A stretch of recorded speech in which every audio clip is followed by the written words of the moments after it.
Most junglers who play meta champions have been told to play aggressively, to coin flip, to get invadey, to push you out of the game. What they don't realize is that when you've got 10,000 hours of pathing under your belt and knowledge, there's really nothing they can do that will surprise you. Watch this game here. I'm going to show you why you can defeat any jungler you face, a smurf, a good player, it doesn't really matter, just by simply doing one very simple jungle principle. We'll start in the first clear here. You see a Zyra on the red, and you see a Graves starting on the Zyra's blue. This is because if you watch the level 1 from Graves' perspective, he can sit in this bush here sneakily because he forces Zyra to ward early on his cringe level 1 push, which means he now gets to steal the blue. But here's the thing when you're playing, a Zyra, a Fiddle, a Karthus, or literally any other jungler, is you don't need to think purely about your full clear in terms of top to bottom, bottom to top. Please think more dynamically. In this case, you kind of foresee that the Graves might invade you, you don't know he's taking your blue, so you decide to reverse clear down just to make sure you can avoid any invades and play a unique pathing where you get to have some tempo patience. You get to look and see what he does first and then make the appropriate reaction. That is the key component of this. You have to understand it or bad things will happen to you. And not just in League of Legends, patience is important. So here you show up on the blue, you're like, well, he must have started my blue and run away. Okay, well, that's unfortunate. So you go into your grump and you're like, well, did he seriously just start my blue and go back to his red side? That's the question I would run through here in my head, especially as an old man. They played on my lawn, they ruined my grass, I'm a little upset, but it's okay, kids will be kids. So I do my grump, and then you go down to your wolves and you're like, wait a second, he took my wolves? So he did blue wolves, went back to his top red side. And this is how you process it in real time pathing wise against aggressive, smurfy, or stronger junglers, alright? This is what allows you to take over any game. You'll see, watch this. Then we go down to the Raptors, we go down to the Krugs, we snack the baby up. We've finished our reverse clear, but because Graves took our blue and wolves, we know already that guy's got at least 8 CS extra than he should. So here we hit the Scry's bloom and it reveals the enemy jungle. Now I just want to see what camps has he done? Is he in the area? I'm gaining information here and I will make a read and react play based upon what I see. Immediately and without hesitation, I see the Graves, so with a small amount of hesitation because the Scry's bloom has to, go into the field, but I see the Graves. And now he shows in the blue here with 16 CS. I go, all right, well, you did my wolves, you did my blue. You're on your blue currently, which means most likely you did Raptors into wolves into the blue because you don't have a red buff on you. Even if he had not done those things, I wouldn't care too much because I'm not going to go and coin flip and invade here with the fact that I've got a Lux and a Caitlyn abusing the 2v2 matchup in the bot lane. I don't want to force that into a coin flip scenario, and we don't have mid prio. And to master pathing like this, you absolutely must head to the updated courses on Virkayu.gg. Not only do I have a free jungle improvement resource, I also have a dedicated program with jungle video courses, jungle coaching, coaching classes, a jungle VOD library. We already have a lot of community VOD reviews and coaching classes for Season 15, sharing all the tips and tricks to reach new peaks in this season. All the fundamentals you need for right now are available in a ridiculous amount of hours for content tailored for your MMR so you can climb to reach your peak rank as fast as possible. So to hit your peak rank in Season 15 and jungle diff every game you play, head to the link in the description below or to Virkayu.gg. I'm really concerned about shutting the Graves down as much as possible, knowing my primary function here as a jungler, especially against these kinds of, egotistical high elo junglers, or the junglers that you might face that are simply stuck, but they saw a video on YouTube about coin flipping. You really want to think about just getting in their head a little bit. So what we do is we say, all right, I know you're going to do blue grump, I know you just saw me, and I know you got bottom scuttle. So you as Graves might think, ooh, Zyra's down here, yes, let's fight. Maybe I'll counter gank her. No, I just say bye-bye.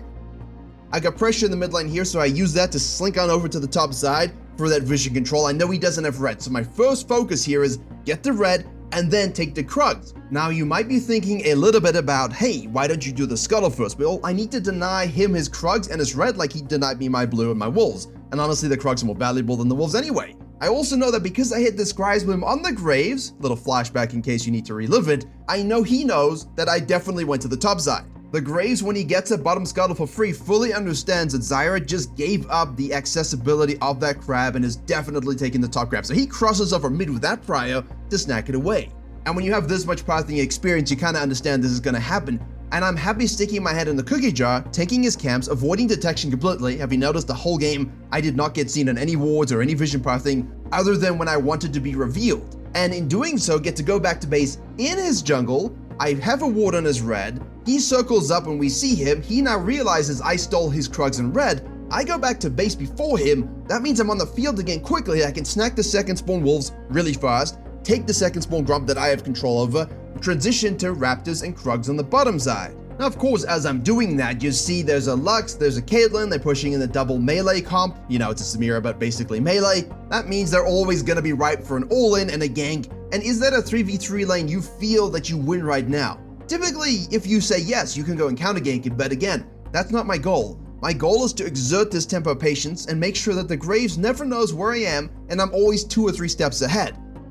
Because the ultimate goal of most junglers, and it should still be this way, is I want 6 as soon as possible to use my ultimate to beat you guys down on either a grub, a dragon fight, or an invade. I want to exert control as soon as possible. Now, if you have losing lanes, obviously don't go ahead and die for these things, but that's essentially the goal, isn't it? Now, top lane is obviously going for a bit of a fisting 1v1. I ensure I smite the grub to get level 6 because I pathed appropriately and took my camps away from the Graves after his invade, and so I just flash all and will kill the Teemo. Now we know the Graves is going to try and sneak away a grub because he's invested time into coming here and he doesn't have much else going for him. So I use my ultimate to force him out the back of the pit lest he die, and that leaves us mid laner fighting us 2v1, and then she dies and the Graves shows up because he's desperate and now he's feeling a little bit outplayed, which he is being, and he dies too. Now, this is where a lot of you might think about potentially staying out to do your top quadrant as we look on the map here, and then looping back and going to steal his red if you think he's not going to be there, or going back to base yourself to bot.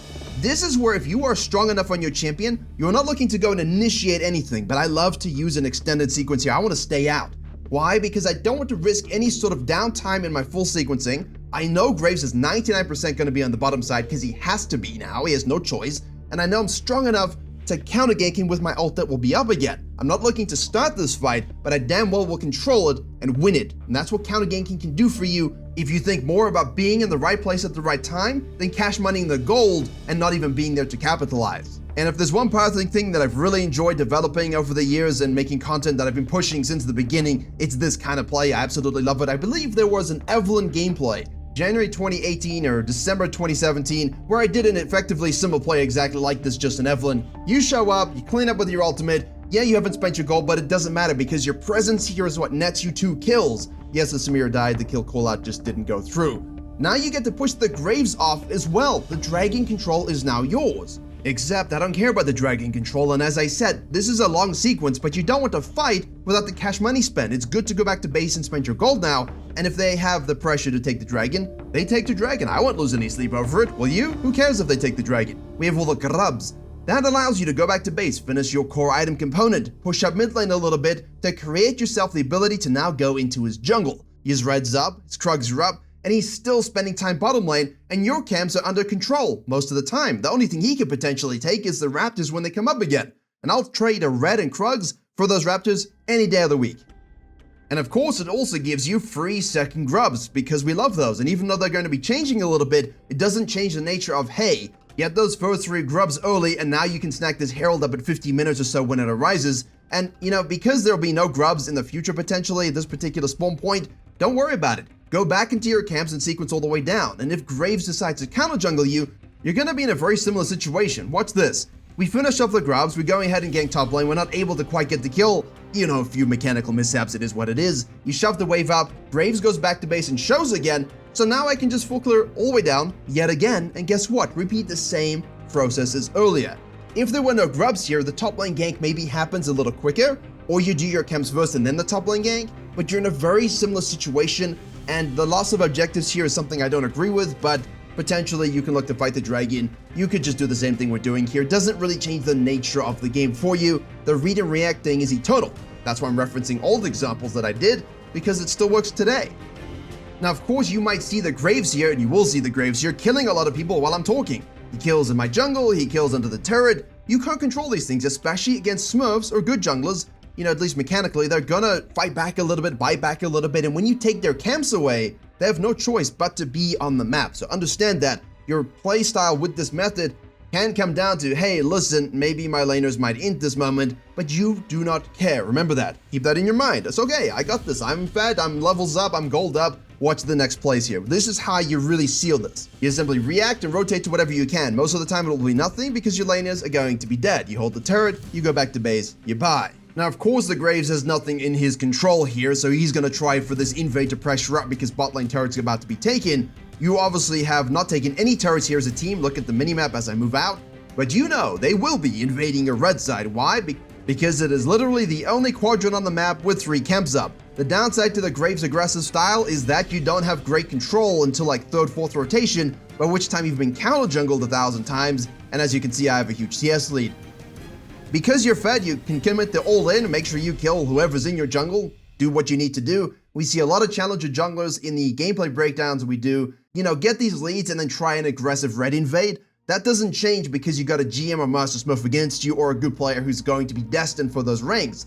They will feel they need to exert their dominance here. And the whole point of the entire video is, when you've got enough experience and understanding of jungle pathing, you're just not dominating anything. But because the next objective's coming up and we would like to control it, and it's about time to use the lead we've been gaining the entire early game to actually push up some turrets and get into the mid phase, you do not go to the top herald spawn point. You do not go hold the mid lane. You shadow what you determine is your win condition, which usually in this case will be your bottom lane. They're doing a solid job, but they're doing a solid job because you counter-ganked at that crucial moment, because you kept Graves busy and killed him and kept him off the map. All of this is indirect impact on your lanes. It's not only through ganks, my friend, it's also through this. And you can see the Graves is now like, well, there's no camps to do whatsoever. I'm holding the turret because bottom laners are dead and now I'm being chased down by a Lux jungle and a Zyra support.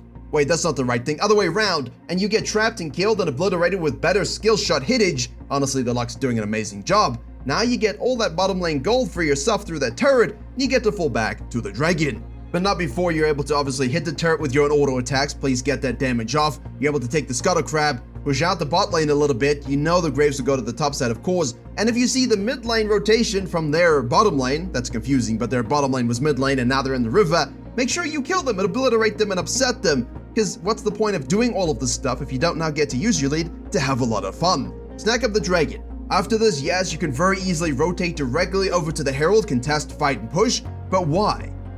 Sure, the Graves might think, well, I better sneak this out, but then look at the map from his perspective. All darkness. Which means mostly he'll think about counter-jungling and just taking those camps away. You don't necessarily know that. You're waiting to make this trade as the Zyra here to say, look, he could be doing the herald, he could be counter-jungling me. He's definitely not able to do both, but I can steal his bottom quadrant, which is great because it's a fresh respawn for me, whereas my top lane camps have spawned a long time ago, so I have higher experience by taking his away. And this also allows you to shadow a little bit bot lane. Maybe you can push that up if you have a split pusher. Maybe I can rotate to the mid lane and push that up. You've got a few options strategically. Now, if none of those things pan out, then all right, cool. You can go back to base and buy and go straight to the top side, contest the herald, fight the herald. Or again, you can stay out knowing you're strong enough and you don't need to worry about it. And when you see, oh no, he took my wolves and grub. Gee, well, that's unfortunate. You just go and take your herald. Now, obviously, while you're doing the herald here, you can, of course, rotate to the mid lane fight that you see the Graves doing. But this is where you have to basically trust your team a little bit. Don't overreact to this and think, wow, free kills.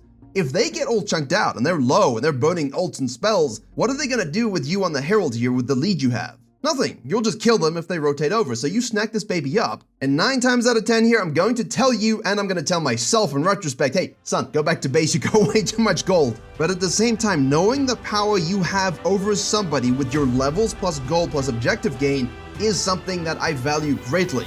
Also, I'm the whole time knowing that this guy is a fresh account with high win rate, so I don't want to allow my bottom lane or anyone to be caught off guard and killed by over pushing. So 9 times out of 10, go back to base, buy, go to the bottom side to do exactly what you're about to see me do. If you are super duper strong, and it doesn't matter if you buy or not because you are super duper strong, you can sequence all the way down and shadow up just like we talked about before. But this time I don't show myself. I've got the herald. And of course I was willing to lose the herald, but then for that mid lane fight that I'll show again with the Graves while I'm doing the herald, you would have just rotated over and killed them and pushed up anyway. So regardless, we'd be in a very similar situation, and his mistake is my game. I sit in the side bush and you observe, right? Choke out this pushing top lane, you see the ambassador, and you exert a little bit of tempo patience here just against macro in the mid game. Because we have the herald and we have 3 really fed people pushing up this bottom turret, once you see 2 top and 1 mid, you know that you got numbers advantage plus the herald, so you drop that sucker and you begin to push. And you might be thinking, but Virkayu, you always say you don't push for early inhibs because of the supers. My goal here is to end. My goal here is just to win the game. Who's gonna stop us? And as soon as you see the Pantheon there in mid lane as well, they think they're just gonna go for a trade of turrets and go back to base and offset. But I'm here with the herald, making the unfair advantage of my pathing gain be something that can just win the game. Graves goes back to base, he's able to E out of the roots and the ults, but it's just him, and my team does a great job, the two remaining people, stopping their bases, but I don't think they would have been able to win this game anyway. Right there and then, we ended. And I had, what, like 4k in pocket? So yeah, you should have reset before this play, but of course, as you can see, if you play it right, you don't have to. This is the total pathing carry guide for all junglers in terms of beating anybody you're gonna face with read and react pathing, tempo patience, and just all around using their aggression and coin flipping against them. And if you want to understand more about the early game and the different things you can do, click the video on your screen now to watch the ultimate tips in addition to this video.